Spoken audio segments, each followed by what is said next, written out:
Hello everyone. आज मैं discuss करने वाला हूँ एक बहुत ही इंपॉर्टेंट प्रॉब्लम। और ये प्रॉब्लम पीएनसी से रिलेटेड है। ऐसे क्वेश्चंस जेई में पहले भी आए हैं, जेई मेंस और एडवांस में, और आगे भी पूछे जा सकते हैं। काफ़ी कम वैरायटी ऑफ ऐसे क्वेश्चंस मिलते हैं, और जब पूछे जाते हैं तो वो बच्चे काफ़ी कंफ्यूज हो जाते हैं।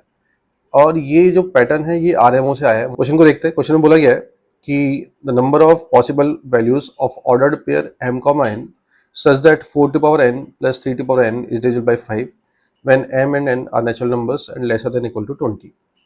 तो हमें m और n के ऐसे पेयर बनाने हैं जिससे कि 4 की पावर m प्लस 3 की पावर n किससे डिवाइड हो जाए, 5 से। ऐसे कितने पेयर बनेंगे? तो पहले हमें ये जानना जरूरी है कि 4 की पावर m में अगर हम 5 से डिवाइड करते हैं तो क्या रिमाइंडर पॉसिबल है। जैसे मान लीजिए m अगर 1 होता है तो 4 की पावर m जो है वो, अगर m 1 होता है तो 4 की पावर m जो है वो 4 हो जाएगा, जिसको मैं 5 के प्लस 4 टाइप का ले सकता हूँ, है ना। क्योंकि 5 से डिवाइड कर रहे हैं तो 4 रिमाइंडर आ रहा है m इक्वल टू 1 पे। m को अगर मैं 2 लेता हूँ, m को अगर हम 2 लेते हैं मतलब 16 आएगा, और 16 को 5 से डिवाइड करते हैं तो रिमाइंडर 1 आता है। m को अगर हम 3 लेते हैं, अगर m को हम 3 लेते हैं तो 64 आता है, और 5 से डिवाइड करने से फिर से 4 रिमाइंडर आएगा। इसका मतलब कि रिपीटेशन चालू रहेगा। 5 के प्लस 4, फिर 5 के प्लस 1, इस टाइप के नंबर्स आते जाएंगे। 5 के प्लस 4, फिर 5 के प्लस 1, इस टाइप के नंबर्स आते जाएंगे। तो अगर मैं ये लिस्ट बनाता हूँ तो m के हाफ ऑफ द वैल्यूज में 4 की पावर m 5 के प्लस 4 टाइप का रिप्रेजेंट होगा, और हाफ ऑफ द वैल्यूज में 5 के प्लस 1 टाइप का रिप्रेजेंट होगा। मतलब 10 टाइम्स, टोटल 20 वैल्यूज रख रहे हैं ना अपन m के, तो 10 टाइम्स हमें 5 के प्लस 4 टाइप के नंबर्स दिखेंगे, और 10 टाइम्स हमें 5 के प्लस 1 टाइप के नंबर दिखेंगे इसमें, है ना। ये बात सबको समझ में आनी चाहिए। 10 टाइम्स 5 के प्लस 4 टाइप के नंबर्स और 10 टाइम्स 5 के प्लस 1। तो एक काम करते हैं, इन सबको एक बकेट में डाल देते हैं। 4 की पावर m को एक बकेट में डाल देते हैं जिसमें 5 के प्लस 4 टाइप के नंबर्स है और 5 के प्लस 1 टाइप के नंबर्स है। अब आपको ये याद रखना है कि 5 के प्लस 4 टाइप के कितने नंबर्स हैं हमारे पास। वो हैं टोटल 10। ये 10 नंबर आएंगे और ये भी 10 नंबर आएंगे, इस बकेट में रखे हुए हैं। अब हम डिस्कस करते हैं 3 की पावर n के बारे में। ठीक है, ये किसके बारे में हमने डिस्कस किया है? 4 की पावर m के बारे में। ये इसकी बकेट है जिसमें 10 5 के प्लस 4 टाइप के नंबर्स है और 10 5 के प्लस 1 टाइप के नंबर्स है।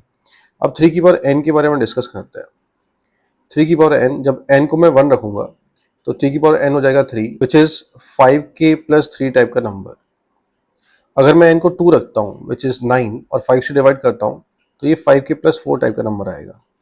n को अगर मैं 3 रखता हूँ विच इज 27, 27 में अगर 5 से डिवाइड करें तो 2 रिमाइंडर आएगा। और n को अगर हम 4 रखें, मतलब इसका स्क्वायर करें, इसका स्क्वायर, तो 5 के प्लस 1 टाइप का नंबर आएगा। n को अगर हम 5 रखते हैं, 3 की पावर 5, मतलब अगेन इसको 3 से मल्टीप्लाई करेंगे तो 5 के प्लस 3 अब रिपीट होने लगेंगे नंबर्स, अब रिपीट होने लगेंगे। मतलब अगर मैं 3 की पावर n का एक बकेट बनाता हूँ तो 20 बार हम n की वैल्यूज रख रहे हैं 1 से लेके 20 तक, ये 5 बार आएगा क्योंकि इसके बाद रिपीटेशन हो रहा है। 4 चीज़ें यूनिक हैं, उसके बाद रिपीट हो रही है, तो 20 डिवाइडेड बाई 4 5 आएगा। मतलब ये चीज़ 5 बार आएगी, ये चीज़ 5 बार, ये चीज़ 5 बार और ये चीज़ 5 बार। मतलब अगर मैं एक बकेट क्रिएट करूँ 3 की पावर n वाली नंबर्स का, और n को 1 से लेकर 20 तक रखता हूँ, तो उस बकेट में मुझे 5 के प्लस 3, क्योंकि मैंने n को 1 रखा था, n को 2 रखने पे आया था 5 के प्लस 4, n को 3 रखने पे आया था 5 के प्लस 2, और n को 4 रखने पे आया था हमारे पास 5 के प्लस 1। तो 3 की पावर n में ये वाले नंबर्स दिखेंगे, ये 5 बार, ये 5 बार, ये 5 बार और ये 5 बार। तो 3 की पावर n के ये नंबर्स रखेंगे बकेट में। अब हमें इन दो बकेट को मिला के ऐसे नंबर बनाने हैं जो कि 5 से डिवाइड हो जाए पूरी तरीके से। तो मैं पहली बकेट से क्या करूँगा, 5 के प्लस 4 टाइप के नंबर्स लूँगा, और दूसरी बकेट से 5 के प्लस 1 टाइप के। इनको चूज़ करने के 10 तरीके और इनको चूज़ करने के 5, तो 10 इंटू 5 50 पेयर्स पॉसिबल है ना, m और n के। और क्या हो सकता है कि भाई एक काम और कर सकते हैं अपन, यहाँ से हम 5 के प्लस 1 टाइप के नंबर्स लें जिनकी 10 नंबर है, और यहाँ से 5 के प्लस 4 टाइप के नंबर्स लें विच इज़ अगेन 5, है ना। तो फिर से क्या आ जाएगा हमारे पास, फिर से 50 आ जाएगा। तो यहाँ से हम 5 के प्लस 1 टाइप के नंबर्स ले लें 10 तरीके से, और यहाँ से हम 5 के प्लस 4 टाइप के नंबर्स ले लें 5 तरीके से, और इस 10 और 5 को मल्टीप्लाई करें तो फिर से 50 आएगा। तो 50 प्लस 50 टोटल कितने, 100 पेयर्स हमारे पास पॉसिबल है। 100 पेयर्स पॉसिबल है मतलब ऑप्शन ए करेक्ट हो जाएगा। एम और एन के 100 पेयर्स पॉसिबल है ऐसे, ठीक है। उसके आगे बात करते हैं।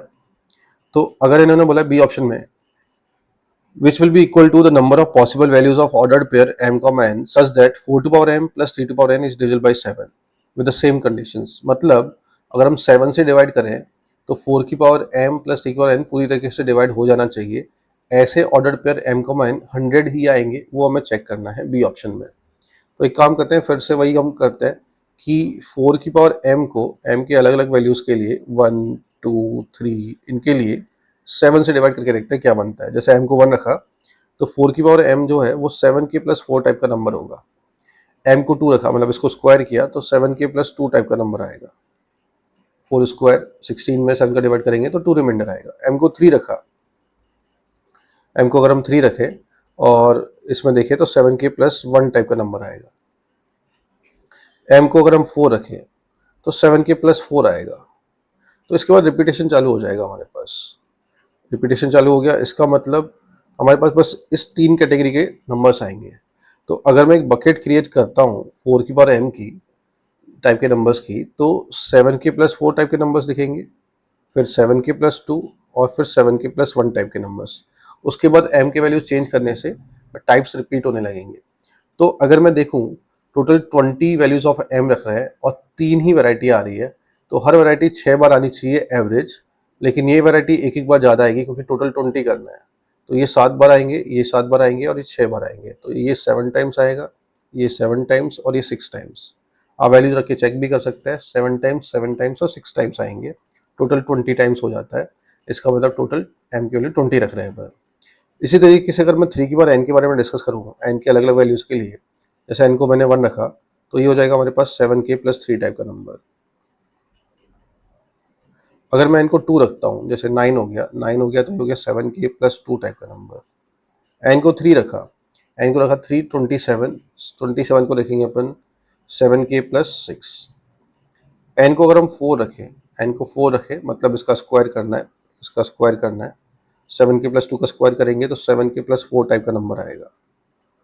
n को अगर हम 5 रखें, 5 मतलब इसमें 3 का मल्टीप्लाई करना है, तो ये 12 आएगा एंड में, और 7 से डिवाइड करें तो 7 के प्लस 5 टाइप का नंबर आएगा। अभी तक रिपीटेशन आया नहीं है। n को अगर हम 6 रखें मतलब इस वाले पार्ट का स्क्वायर 36 आएगा तो 7 के प्लस 1 टाइप का नंबर आएगा। अभी भी रिपीटेशन नहीं आया है। n को जैसे हम 7 रखेंगे तो ये 7 के प्लस 3 आ जाएगा और यहाँ से रिपीटेशन चालू हो जाएगा। तो अगर हम देखें 3 की पावर m का अगर बकेट बनाए तो उसमें या तो 7k प्लस 3 टाइप का नंबर आ रहा है, 7k plus 2, 7k plus 6, 7k plus 4, 7k plus 5 और 7k प्लस 1, इस टाइप के नंबर्स आ रहे हैं। अब 7k प्लस 3 वैसे अगर देखें तो 6 वैरायटी आ रही है, टोटल हमारे पास 20 n के वैल्यूज़ हैं। 6 से डिवाइड करेंगे तो हर वैरायटी 3-3 बार आनी चाहिए, लेकिन 2 एक्स्ट्रा आएंगी तो ये 4 बार आएगा, ये 4 बार, बाकी सब 3-3 बार आएंगे।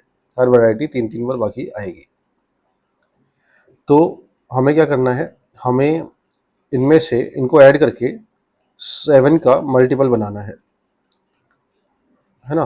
दोनों बकेट के नंबर्स को ऐड करके 7 का मल्टीपल बनाना है। तो 7 का मल्टीपल कैसे कैसे बना सकते हैं, हम एक काम कर सकते हैं, इसमें से 7 के प्लस 4 उठा लें और इसमें से 7 के प्लस 3 उठा लें, तो उसके तरीके होंगे 7c1 इंटू 4c1। या फिर एक काम करें, इसमें से 7 के प्लस 2 उठा लें और यहाँ से 7 के प्लस 5 उठा लें, तो उसका तरीका होगा 7c1 इंटू 3c1। या फिर एक काम करें, यहाँ से 7 के प्लस 1 उठा लें और यहाँ से 7 के प्लस 6, तो उसका आंसर होगा 6c1 इंटू 3c1। तो टोटल पॉसिबिलिटीज पेयर्स उठाने की या पेयर्स को सेलेक्ट करने की हो जाएगी 28 plus 21 plus 18 and that comes out to be 67। तो इसका आंसर 67 आ रहा है, 100 नहीं आ रहा है। इसका मतलब ऑप्शन बी जो है वो रॉन्ग हो जाएगा, ठीक है। इसी तरीके से ऑप्शन सी सॉल्व करना है। ये आपके लिए होमवर्क रहेगा, ऑप्शन सी को सॉल्व करना, आप ये ट्राई कर सकते हैं। और ऑप्शन डी देख लेते हैं एक बार। ऑप्शन डी में क्या बोला है, number of ways in which 2 gold medals one in each physics and maths can be won by 10 students. हमें नंबर ऑफ वेज बताने हैं कि 2 गोल्ड मेडल हमें मिल जाए, 1 in each physics and maths can be won by 10 students. तो जैसे physics का medal है वो कितने लोगों के पास जा सकता है? वो 10 लोगों के पास जा सकता है, 10 स्टूडेंट्स के पास। और जो मैथ्स का गोल्ड मेडल है वो भी 10 स्टूडेंट्स के पास जा सकता है, क्योंकि एक स्टूडेंट 2 मेडल भी जीत सकता है। तो इसके बाद हमारे पास चॉइसेस हो गए 100। तो 100 तरीके हैं हमारे पास मेडल जीतने के, मतलब डी ऑप्शन भी करेक्ट है। तो ए और डी करेक्ट हो जाएगा। सी आपको चेक करना है कि करेक्ट है या नहीं, और अगर कोई डिफिकल्टी आती है तो आप मुझे कमेंट सेक्शन में बता सकते हैं, आई कैन सॉल्व दैट। बाकी आई डोंट थिंक आपको डिफिकल्टी आएगी, क्योंकि बी ऑप्शन और जो एक्चुअल क्वेश्चन था वो सिमिलर टाइप ही है। तो सी ऑप्शन भी वैसा ही है, आप सॉल्व कर सकते हैं। आई होप ये वीडियो समझ में आया होगा, and this was very important question, इसलिए मैंने ये वीडियो बनाया है। आगे जेईई मेंस और जेईई एडवांस के क्वेश्चंस में ये कहीं ना कहीं काम आ सकता है। Thank you.